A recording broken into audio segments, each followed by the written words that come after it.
I'm Debbie Cenko. I've lived in Wharton for 17 years now.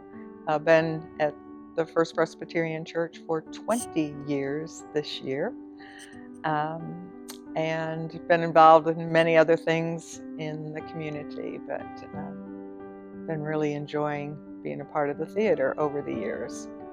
I think it was 2004 or 2005, I got a call asking me to be on the board, and I said yes.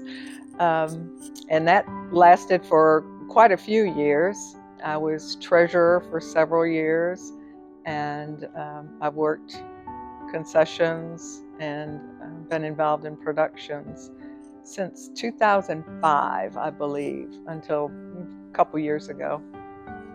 I was in Cat on a Hot Tin Roof. I was Sister Woman, and I absolutely loved the role. It was a great cast. I was 53 years old and had to play a 35-year-old woman. Was so concerned about that, but that's the magic of the theater.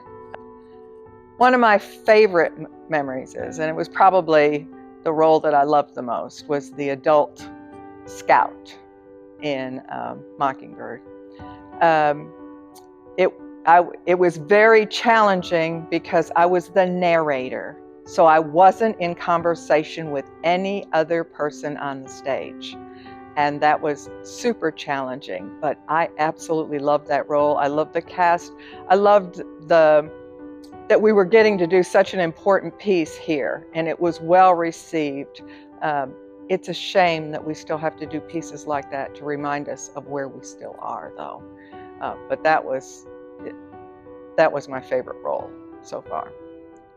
One of my favorite memories is being in the musical Little Shop of Horrors. I had 5 lines in that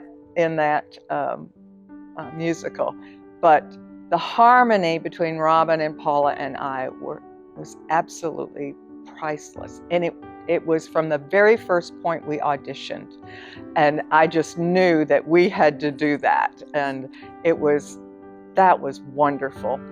I think an important thing about being a part of the Plaza, the acting, everybody wants to be an actor, but I truly think that everybody should work in a tech role or some other role behind the scenes. I helped do stage management with Quinn Wrench in one of the musicals, and it was one of my favorite things that I've ever done. But being an actor on the stage, you are so dependent on every other role in this theater. If the light doesn't come up at the right time, if the sound doesn't come, that sound effect, if that prop isn't there at the right time, you're lost. And so I really truly think that everybody, before they are an actor on the stage, ought to do some of the background stuff. It's not sexy or whatever you want to call it, but it is so incredibly important to those actors on the stage.